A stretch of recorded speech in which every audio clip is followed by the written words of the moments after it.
from Mr. Morton's Barmy Book of Bonkers Bits. Hello, and welcome to Mr. Morton's Barmy Book of Bonkers Bits. I'm Mr. Morton. Say, have you ever heard the story about Operation Sprout? No? Well, you see, there are battles fought over kingdoms. There are battles fought over mountains. Battles fought over seas and skies, and battles over things that actually matter. But then, there are battles fought over a single Brussels sprout. Fought in kitchens across the country. And those are the fiercest battles of all. You see, Maisie Muddleby was 8 years old and had never eaten a Brussels sprout. And she had absolutely no intention of starting now. Not now, not ever. Not if the sprout was dipped in chocolate. Not if it wore a tiny crown. Not even if it sang a cheerful little tune and tap danced across the table. A Brussels sprout was still a Brussels sprout. And Maisie wanted absolutely nothing to do with one. But then one evening at tea, she found herself staring at a sprout on her plate. And the sprout, in a very annoying sort of way, seemed to be staring back. It sat there looking smug. It was so very green. It was so very round. And it smelled like what would happen if a cabbage had a very bad day. Across the table sat Dad. Now, Dad had an incredible set of eyebrows. His eyebrows could communicate whole sentences without his face doing anything at all. And at the moment, those eyebrows were saying, "You will eat that sprout." Now, Maisie had an impressive set of eyebrows herself, and her eyebrows replied, "I absolutely will not." "I'm not eating it," said Maisie. "You are," said Dad. "I won't." Then Dad did something unexpected. He reached for a little notepad beside the salt and pepper. "Right," he said. "In that case, I shall have to change your name." Maisie blinked. "My what?" "Your name." "You can't change my name because I won't eat a sprout." "Can't I?" "Yes, you can't." Dad began writing. And Dad had a sort of neat handwriting that made everything feel official, even nonsense like this. He wrote for quite a long time, and that just made it worse. And then he slid the paper across the table. Maisie took the paper and read carefully. It said, in careful capital letters, "Blenkensplod P Wobblethrop Sprout Flap." Maisie stared at it. She snorted. Then she snorted again. The second snort was so powerful, the sprout rolled slightly to the left. "That," she said, "is not a real name." "Oh, maybe. But it could be." "Could not." Dad folded his arms. "Well, we'll see." And then, to make matters much worse, he produced a form. A real one with boxes and lines and a serious little bits of print. He'd already filled in the first few boxes. Maisie leaned closer, and there it was. Blenkensplod. In ink. Maisie stopped snorting. This had just become serious. "You have until primary school graduation day to eat one Brussels sprout." "One?" "Just one." "A whole one?"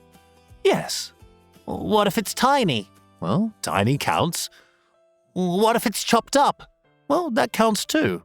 "What if it's hidden in mashed potato so I don't really know that it's there?" Dad narrowed his eyes. "That sounds like cheating," he said. "It sounds like cooking." "Fine. One sprout, any size, any style, eaten by graduation day." "And if I don't?" Dad turned the form around and tapped the bottom. "If you don't, I send the new name to school, and your head teacher reads it out at the ceremony, in front of everyone." Maisie went still. Everyone? That was the dreadful part, not just hearing it once, not just knowing it was on a piece of paper, but hearing it blasted out by the head teacher in the microphone voice. hearing the whole hall go quiet for half a second. And then there'd be the laughter. Because there would be laughter. Maybe just one small one at first, but one was enough. By playtime, someone would shout, "Oi, sprout flap!" But by home time, everybody would sing it on purpose just to see her face. By next week, someone would have written Blankensplod on the back of her exercise book. And by next term, children she didn't even know would be grinning when she walked past. And once a thing like that stuck to you at school, it stayed stuck. It could follow you for years. She could be fully grown, buying toothpaste in a supermarket, and some horrible person might point and say, "Oh, that's her, sprout flap from graduation." Oh no. No. This could not happen. That night, Maisie went to bed telling herself Dad was just joking. But in the morning, she was less certain. "Toast, Blankensplod," said Dad, setting breakfast on the table. "Shoes on, Blankensplod. Blankensplod, grab your bag. Bedtime, Blankensplod." He said it in such a calm, ordinary voice that the name began to sound horribly possible. Well, then the sprouts started appearing. One turned up beside her potatoes, pretending to belong there, and another one sat in a little bowl looking innocent. Once, Dad even presented a single sprout skewered on a fork, mounted on a cardboard stand with a tiny paper flag stuck in the top. The flag said, "Welcome." Maisie was furious. Dad, meanwhile, became stranger. Dad had always been calm, but now he became the sort of calm that suggested training. At first, he only murmured into his sleeve now and then, very quietly. But after that, the sleeve murmuring spread. In the kitchen, target approaching plate. By the fridge, sprout in position. In the hallway, subject has visual. Repeat, subject has visual. Understood. Understood? Understood by who? Because there was never anybody there. And yet Dad carried on as if some invisible team were following every development. If a sprout had been hidden behind the peas and she spotted it, he said into his sleeve, "Concealment unsuccessful." And this only made it worse because the sprouts kept coming. On plates, in bowls, on forks, near chips, near gravy. One sat all by itself on a saucer in the middle of a table like it had come for a meeting.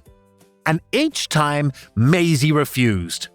Each time, Dad gave the smallest murmur into his sleeve, still holding firm, morale unchanged, proceeding. And before Maisie knew it, graduation day arrived. The school hall had been decorated with paper stars and streamers and those triangular bits of bunting schools always get out for important occasions. The parents were packed onto folding chairs. Maisie stood in line with the others, her stomach doing dreadful things. Dad was sitting in the third row. And for some strange reason, he was wearing sunglasses. Indoors. He gave her a small little wave, then slowly reached into his jacket pocket and produced a fork. And on the fork was a Brussels sprout. He held it up slightly, then touched 2 fingers to his sleeve. All at once, along the side of the hall, 2 men in dark suits started moving towards the stage. They had clipboards, and one of them carried a brown envelope. They reached the steps and stopped, waiting, ready. The envelope was clearly for the head teacher. The forms were clearly inside. Maisie suddenly felt cold all over. This was serious. It was happening. Her life was about to be ruined by the paperwork. The hall settled, and the head teacher stepped up to the microphone. Names would be called in alphabetical order, and the children would walk onto the stage, shake hands, collect their certificates, smile, and walk back. Simple, dignified, absolutely terrifying. Maisie Muddleby, M, right in the middle. That was too long to sit comfortably, and too soon to feel safe. The head teacher adjusted her glasses. "Manners," she called. Applause. "Marlowe." More applause. "Mops." Maisie's fingers went cold. During the shuffling and squeezing and sitting and standing, Dad appeared at her shoulder and quietly placed the fork in her hand. Just in case you reconsider, he said. Then before she knew it, he was back in his seat. Maisie held the fork and looked at the sprout on the top. Small, green, warm from Dad's pocket. Near the stage, the two suited men waited with their clipboards and envelope. One even uncapped his pen. The head teacher glanced down at the next name. Maisie stared at the sprout. I mean, it was tiny, really. One bite.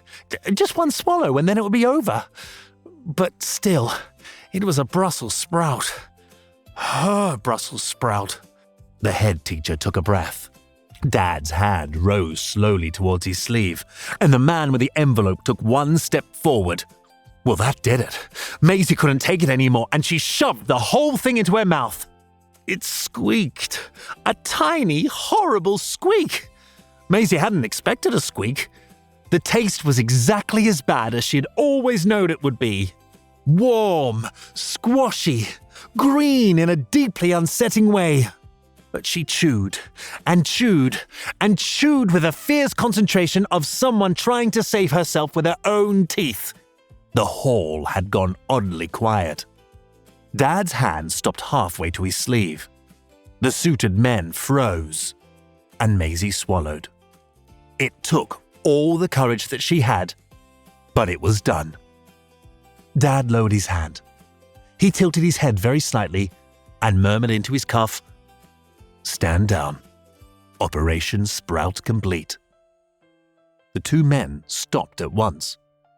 Then, with astonishing speed, ceiling panels above the stage popped open, and two ropes dropped down. The men grabbed them, shot upwards, and vanished into the ceiling without a sound. And no one seemed to notice. The head teacher cleared her throat, looked down at her list, and carried on. "Muddleby. Maisie." Oh, Maisie had never been so happy to hear her real name. Her proper name. Her safe, ordinary, wonderful name. Not Blenkensplod, not Wobblethorpe, not Sproutflap. Just Maisie Muddleby. That evening, they went out to celebrate, to a proper restaurant. You know, one of those ones with cloth napkins and fizzy drinks in tall glasses. Dad raised his glass in toast. "To courage," he said, and Maisie grinned and clinked hers against it. And then the food arrived, and in the middle of the table was a small dish of steamed broccoli. Maisie looked at the broccoli. Dad looked at the broccoli. Then Dad's eyebrows lifted and said, "Well?" Maisie's eyebrows narrowed at once and replied, "Don't you dare." And that's the story of Operation Sprout. I hope you don't have too much trouble eating vegetables like that. Say, quick question.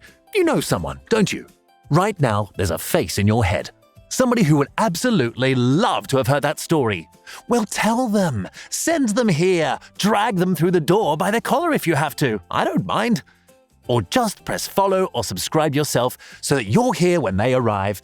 And you can also find the full collection of stories at mrmortonsbarmybook.com. Now, I'll put the kettle on while we're waiting for the next one. I've been Mr. Morton, and you've been listening.